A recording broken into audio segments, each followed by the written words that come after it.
Et donc alors, dans cette première version, donc la fonction devra traiter cette erreur en fournissant une solution alternative. Donc ici, on va écrire la fonction saisie correcte qui permet de saisir correctement un entier.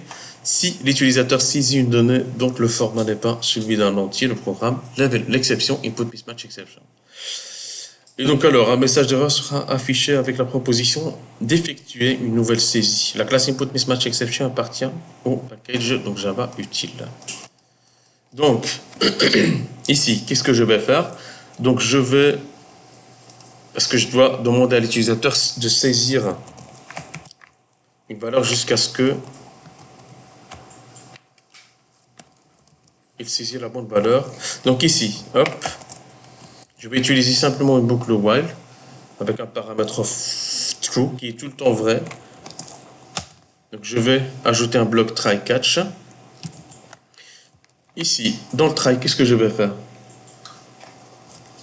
Qu'est-ce que je mets dans le try en fait? Donc c'est une. Donc je vais documenter mon code un peu. Donc instruction, parce que je vois que c'est pas si intuitif que ça. Donc instruction. Donc potentiellement à risque, c'est ça? Potentiellement à risque. C'est ici qu'on va faire ça. Et donc alors, qu'est-ce qu'on fait? Ici, dans le bloc try, qu'est-ce que je vais faire? Donc je vais simplement faire une suite d'instructions. Leur objectif, c'est quoi? C'est saisir correct. Saisir correctement. Allez, donc saisir correctement. Ou bien saisir correct. Je ne vais pas utiliser le verbe, mais voilà. Et donc alors, si ma saisie est correcte, comment je vais sortir de cette boucle? Donc grâce à l'instruction break. Ça va? Donc supposons que voilà, cette fonction fait bien son travail et que à un moment donné, donc j'essaie de convertir en un entier et que je n'arrive pas. Simplement, ce que je vais faire, je vais lever une exception de type input mismatch exception.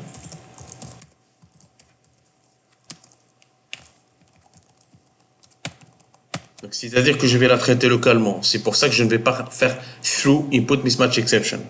Donc je la traite localement et quand j'arrive à ce bloc de code, ça veut dire quoi?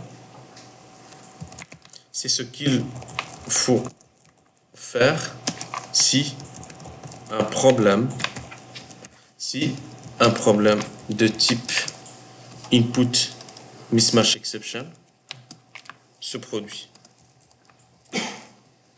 Et donc alors, ici, je vais simplement afficher un petit message, donc erreur de saisie. Voilà. Ensuite, une fois que j'ai terminé ça, et donc alors, ici, vous pouvez utiliser finally, ici, tac. Donc c'est avec un seul N et deux L. Donc finally, hop. Voilà. Et dans ce bloc, vous faites votre nettoyage. Moi, je vais simplement afficher le message fin. Maintenant, je vais générer la méthode saisie correcte. Donc lui, il va me le proposer. Donc create. Et voici ma méthode. C'est une méthode statique. Et cette méthode, qu'est-ce qu'il va faire? Je vais simplement, hop, utiliser un scanner. Donc, scanner est égal à new, hop, scanner, point virgule. Je vais lui passer un flux entrant. CTRL-SHIFT-O pour ajouter les imports. Ensuite, je vais demander à l'utilisateur de saisir un nombre. Donc, donner un entier. Je vais lire cet entier. Je suppose que voilà, il a bien compris le message, mais il peut se tromper. Donc, next, int, je vais le convertir, essayer de le convertir en un entier. Sysout, donc l'entier est tac, j'affiche mon entier. Voilà. Donc, CTRL-SHIFT-F, je sauvegarde.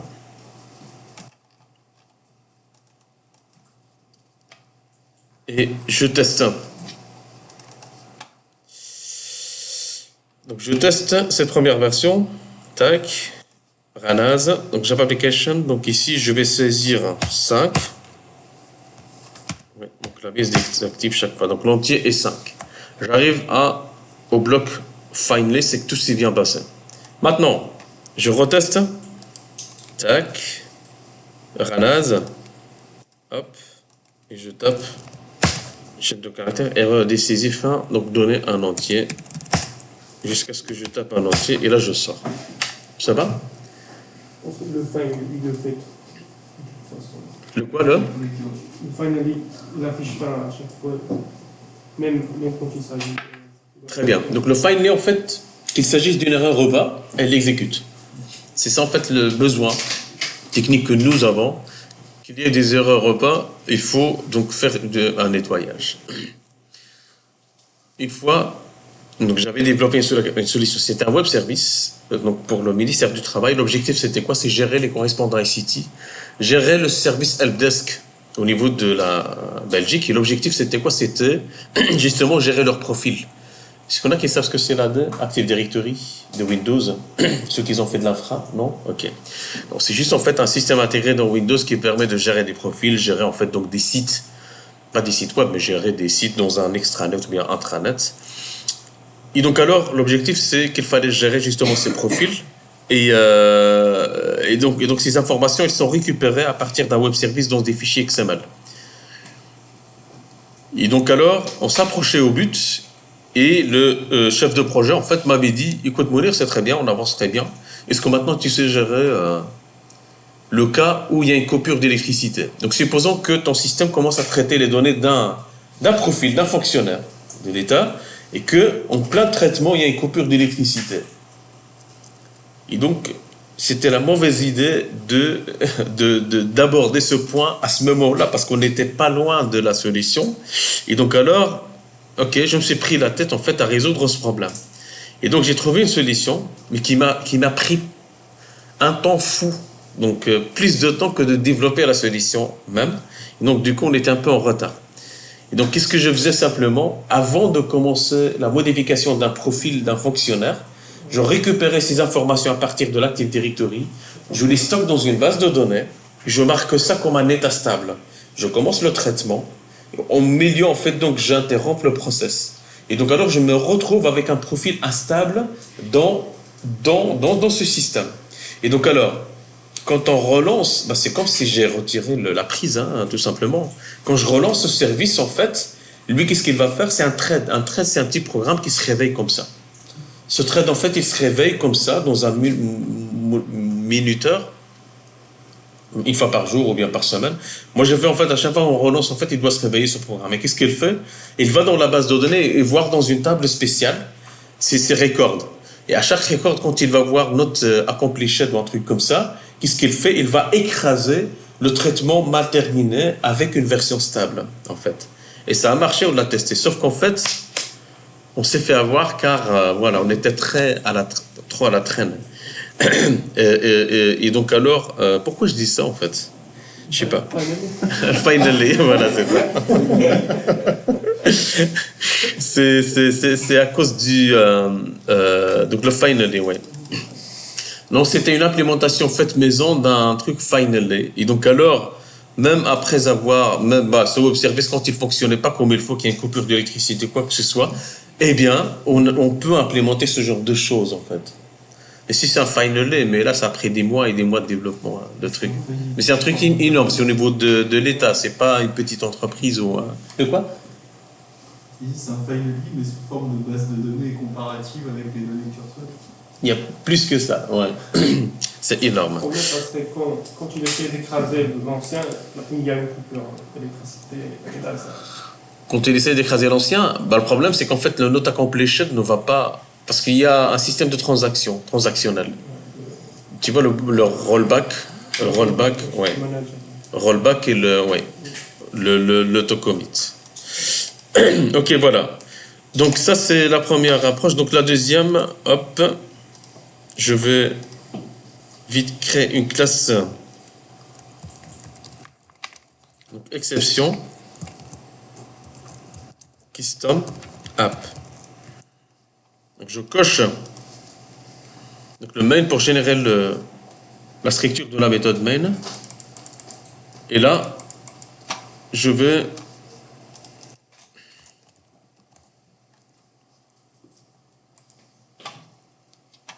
donc c'est correct. Oui, donc je vais simplement faire un copier-coller de cette version, comme ça on gagne un peu de temps. Et je vais ajouter custom ici.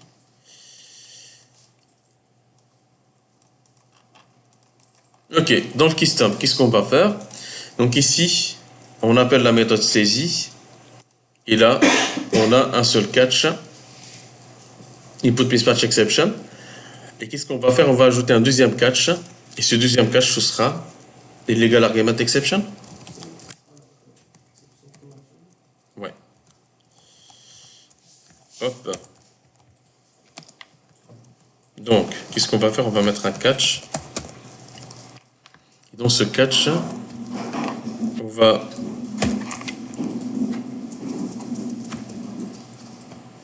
donc seize exception. On va utiliser plutôt donc seize exception.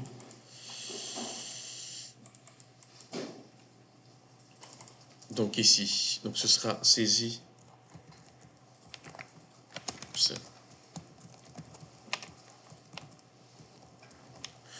Donc ça, par exemple, c'est une approche de programmation. Je sais que ces exceptions n'existent pas. Je la mets. Pourquoi? Parce que dans ma tête, je suis focus sur un besoin, sur un use case. Donc j'aimerais gérer une exception, ces exceptions. Je tape le nom de la classe. Oui, il a souligné en rouge, je le sais, et heureusement pour moi, ce soulignement rouge ce n'est pas une erreur, c'est juste un petit indice visuel qui me dit « Hey, n'oublie pas d'implémenter la classe saisie exception. » D'accord? Je fais travailler le compilateur pour moi. Et donc alors, qu'est-ce que je fais ici? Je vais simplement afficher le message d'erreur. Et donc alors, ce sera e.getMessage. GetMessage, ouais, getMessage. Voilà. Et donc alors, vous voyez ici, on illustre le cas où on peut utiliser plusieurs caches sans aucun problème. Donc je formate mon code. Donc input mismatch exception, donc voilà ça et ça. Ensuite, deuxième modification. Donc l'étape, donc on va générer notre classe. Et donc alors, hop, finish. Il va créer pour moi la classe saisie exception. C'est une simple classe. Vous voyez, il l'a fait hériter automatiquement de la classe exception parce que lui, voilà. Oui, c'est ça qui me fascine en fait dans le. Il y a une sorte d'intelligence. Ouais. Donc le public saisie exception string args. Hop. Et là, qu'est-ce que je vais faire? Donc super, voilà. Hop. Point virgule args.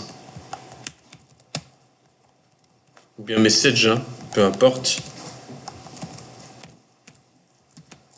Tac. Il y a le message, par exemple, en tant qu'un champ, un attribut privé avec un getter. Et après, on fait par e.get notre getter. C'est ça. Parce qu'en fait, ici, on va le message ici. Ça, c'est juste la base d'une exception. Donc, cette classe peut être évoluée en fonction de la complexité de l'erreur. Parce qu'on peut faire appel à une fonction ou bien à un web service qui va nous donner des informations qui vont nous servir dans la gestion de l'erreur. Voilà. OK. Et donc, alors, voilà, ça, c'est la classe. Ici, qu'est-ce qu'on fait? On utilise donc notre classe, donc saisie exception. Et qu'est-ce qu'il me dit en fait ici? Qu'est-ce qu'il y a? Tac. Remove catch clause.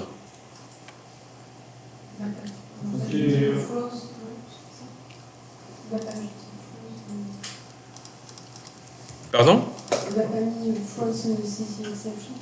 Ah oui, ici. Exactement. Parce qu'en fait, dans la méthode saisie correcte, bon, voilà, vous voyez, il faut réfléchir un peu. Parce que le compilateur ici, il me propose.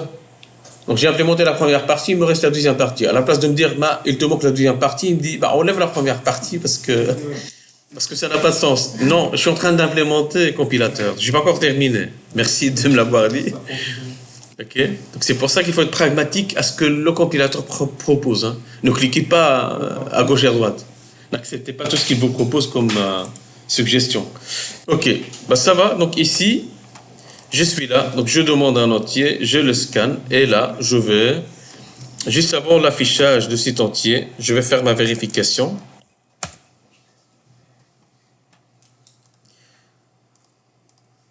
Donc ici dans le mail, qu'est-ce qu'il dit? Donc pourquoi? Oui, oui. Oui, mais en fait, pourquoi il souligne le saisie exception? C'est parce que simplement il me dit, mais attends, tu veux lever une exception ici, mais tu veux déclencher, tu veux catcher une exception que tu ne lèves nulle part ailleurs. Je suis en train de la lever, c'est ce que je vais faire maintenant. Là, je vais vérifier ma règle métier, parce qu'il ne s'agit pas d'un not found ou quoi que ce soit, un fichier not found, mais c'est une règle métier dans les besoins utilisateurs.